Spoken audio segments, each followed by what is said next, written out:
So you applied some materials to your object, and the materials don't look the way you think they're going to. They look too small or big or weird.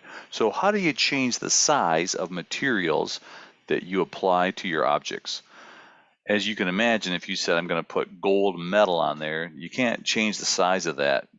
There's no texture to that. It's just gold all over. So big, small, it doesn't matter. But if you put something like bark or feathers or fur on there, that's going to have a texture attached to it. And so how do you change that? I'm sharing my screen. We're going to take a look at Rhino. It's not where you think it would be, of course. So here we are. We have a big, beautiful donut here in Rhino. There's the shaded version, there's the wireframe, and there, of course, in perspective, is the rendered version of it. So what I want to do is to bring in the material. So I'm going to go in here to my materials window, the little paint tube, and say I've got bark right here. I've imported that. How do I get that material? I import from material library. Go in here, there's a whole stack of stuff inorganic. There's bark, there's fur, there's grass, there's all kinds of nonsense. So I've already got that. So I'm happy about that. Bark brown. And by the way, you can do this as well. You can grab something and drag it onto an object. You don't have to go assign to objects.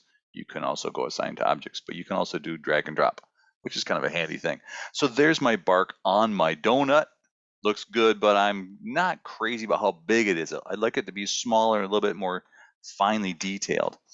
So you would think you'd go into the materials window and you'd mess around in here and you'd find it, and there it is gone. It's not there. It's over here in the textures textures menu. If you don't see textures, that's because you don't have that set up to show in your menu.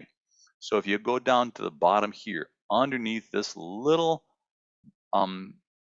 settings menu there, show the properties panel, and there's textures down at the very bottom, along with a bazillion other things.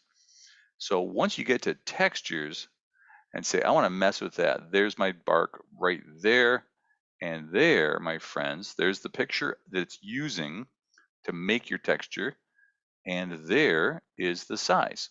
So if I click that and I say I want that to be 1%, it says, okay, we'll do that. What if I say I want it to be 10%? Okay, we can do that. What if I say I want it to be 100%? So you can see how you can control exactly the size of the texture as it appears on there, or 1,000%. So it's going to be like chunky pixels. So you get a chance to decide how you want your material to look, how you want it to show up in your rendering. I hope that answers the question. I look forward to the next one. So long.